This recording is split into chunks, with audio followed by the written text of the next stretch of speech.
ଟିକେ ଠିଆ ହେଇକି ତାଙ୍କୁ ସମ୍ମାନ ଜଣାଇବାକୁ ଅନୁରୋଧ।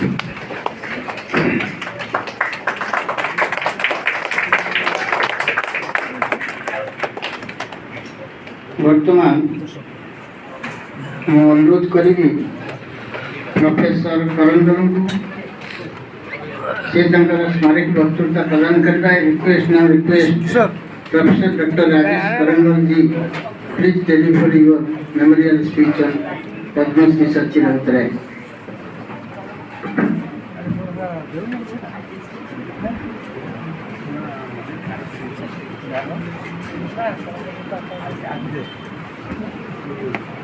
Dear all, at the outset, I pay my homage to the vibrant memories of Sachinanda Routray, Padma Shri Sachi Routray, one of the greatest poets of Islam.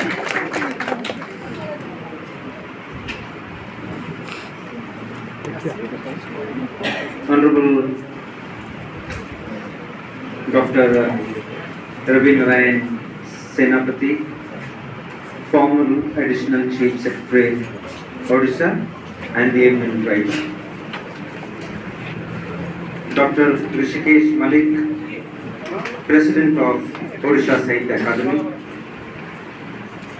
Dr. Engineer Prabhakar Swain, founder and the President of Sarla Sahitya Sansad. Dr. Sangram Jaina, Vice President of Odisha Sahitya Academy. Professor Dr. Niranjan Tripathi, Secretary, Sarla Sahitya Sansad. Sri Harsh Routray, son of the greatest son of the soil, Padma Shri Sachinanda Routray. Sri Prabodh Kumar Raut, Secretary, Odisha Sahitya Academy. All of the dignitaries of the dais,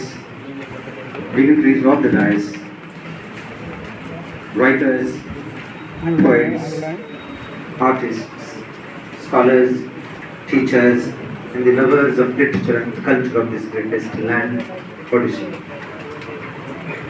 I am very happy today, and I feel the sense of gratitude towards Odisha Sahitya Academy and Sarla Sahitya Sansad for inviting me to deliver the Padma Shri Sachi Routray Memorial speech in this vibrant land. Though today it is Odisha, we in Maharashtra have looked at this land as the land of transformation, the land of inspiration, to ensure that humanistic values prevail in the world. Sir, in the ancient period, Anga, Ganga, and Utkal, it is this land which was center of transformative thought and transformative philosophy for the welfare of mankind and welfare of all human beings and all beings living on this earth. When I was invited and accepted this very humbly to deliver this speech, I had this in my mind, that let me go back and pay my homage to the greatest son of the soil, and also tell my brothers and sisters in Odisha that we are grateful to you for sharing the most transformative and revolutionary thought, philosophy and values which this land has created to ensure peace and prosperity throughout the world. And therefore, sir, you rightly mentioned that Padma Shri Sachi Routray was the one who wanted to bring in that past glory to this land in the modern world through even by planting that branch of Bodhi tree that he got from the land which deserved it over the periods. When sir was delivering, I could understand, though I am not very well versed in Oriya, but I could understand what he was trying to tell, because it is now in the modern period we in Maharashtra cherish these values, and here now that becomes a connecting point for all of us.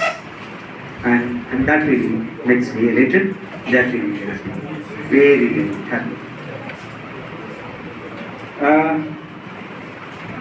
I'm grateful to these two organizations, Odisha Sahitya Academy and Sarala Sahitya Sansad. When I speak this word Sarala, let me share with you that Sarala is the goddess of wisdom, goddess of knowledge. And that takes me to understand one more facet of this, that in our country, in our nation, though we have different local, regional, intellectual tradition, but cultural unity prevails throughout the country, be it martial and be it classical. Sarala is the goddess of knowledge and wisdom. It's a classical term. In classical terms, we call her Saraswati. But in martial terms in Maharashtra, Saraswati is also called Sarala. So there is subtle classical as well as martial unity. We share it together, and that makes India a land of common heritage. Though we speak different languages right now, but there is underlying unity which we should not forget. Friends, I have titled this contribution of Sachi Routray as a poet of protest, of Indian poetry. Now Padma Shri Sachi Routray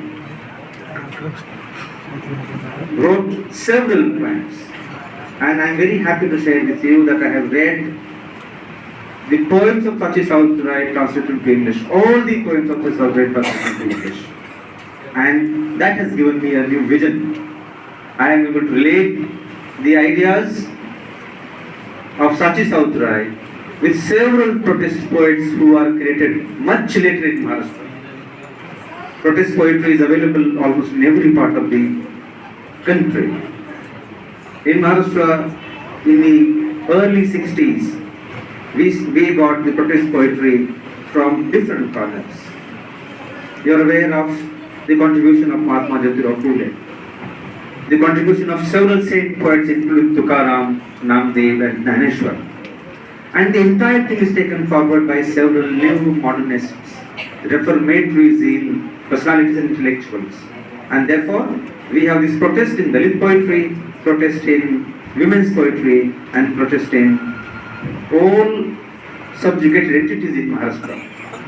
When I read Sachi Routray, I can get subtle inspiration in that poetry, and I know that they must have got it from people like Sachi Routray. What is protest? Protest is against, Sachi Routray protested against the unjust subjugation, the slavery, the oppression, the colonial rule. Through this we wanted freedom. So protest against these oppressive forces and entities, and protest for institutionalization of freedom, values of liberation, not only for oneself but for everyone. It is only through that peace can be achieved and prosperity can be made a reality. And therefore, I remember the poetry of Sachi Routray in one of his poems entitled Unity in English translation. He says, I am my morning, not a slave of some established order. He doesn't want to be slave to any established order. He says, I am my morning, not a slave to some established order or of formed thoughts of coded desires. I am the voice of a moving life. It is here, this kind of protest we hear from this. In these lines we can trace down of a new era of Indian poetry, in Odia poetry to be specific. Routray was a new morning, making a path that was all his own, choosing not to be slave of any established order, he says. And therefore, we can gauge how important the value of freedom to him and his desire to be free is embodied both in poetry he wrote and the life he chose to live. And therefore, he is able to connect with the Buddha. Liberation even from oneself. Liberation from our own making the mind which sometimes restricts us, because we are sometimes slaves to our own mind and our own ideas. We must check and recheck, introspect, be right to ourselves, and then make way to be free from sufferings which we sometimes knowingly and unknowingly become part of. And when he writes, "And the voice of a moving life," it is clear that we are witnessing the dawn of a poet of the people, and not a poet who turned inward for inspiration, but the poet who looked at the world around him and sensitively expressed its essence in his own unique style. To understand the poetry, it is sometimes beneficial to reconstruct the life of a poet from the bare bones of a biographical and historical facts about him to the richer emotional life that flushes out those bones and in myriad ways shapes his poetry. As a young fledgling poet, Sachi began his literary career as a romantic poet, following the footsteps of Sabuja poets. Sabuja school of poetry, Sabuja means green, and penning Pathaya, a collection of mystic verses, and Purnima, a poetic drama depicting the mythological episodes of Shiva and Parvati. Even at this early stage, his individuality was clearly present. We see it in his choice of rendering a traditional Indian theme to the Western style influenced by 19th century romantic tradition. Although he debuted as a talented member of the Sabuja school, Routray's essential poetic temperament was significantly different from the rest of the poets of his school, Sabuja school of poetry. And we know, according to Anand Shankar Ray of Raman Shaw College, the Sabuja, and he says that the Sabuja group had humanism as its principal inspiration and article of faith. The word Sabuja for them was a call to the youth of the century to revolt against all that was lifeless, senseless, joyless and ugly in society. And therefore, they wanted to bring in a new zest into our intellectual and spiritual life. It's a new appreciation of the physical beauty of the earth. He was a young man, keen aware of realities of his location. And the reality was that India was still colonized by the British people, even as the nationalist movement was gaining further. He was born in 1915, and as a student of Khurda High School in 1930s, he was almost expelled for his political activities, which were inspired by Mahatma Gandhi's Satyagraha movement. Instead of imitating and innovating upon received British and Western poetic traditions, he gradually sought and found his own original voice as a poet. Paralleling his growing involvement in active nationalist politics, his poems began voicing a powerful protest, defying the imposition of centuries of tyranny and exploitation that the people of this land and his generation were subjugated to. Owing to his political involvement, he had to quit school for 4 years, and he later matriculated from Brahmobai School in Kolkata in 1935. After this, he enrolled in City College Kolkata and later in Ravenshaw College Cuttack, the place where we are today, to do his Bachelor's of Arts degree. In Calcutta, he soon became the leader of students' politics, taking active part in strikes and protests against the British rule. He also came into close contact with Marxist leaders like W.P. Panigari. His political ideology found its way to shape his writing and is reflected in the poems, essays, short stories he wrote during this period. Now, there was a Marxist thought which sometimes influences him, but at a later stage, the Gandhian thought becomes little more powerful in his imagination and is something that he chooses to. As a poet's life and his poetry are inextricably intertwined with his surroundings, with the event that he witnesses and recreates in his poetry. One of the most notable achievements in Routray's oeuvre during his revolutionary period is his poem about a young boatman Baji Rao. So he takes inspiration from human history. Right. All his contemporaries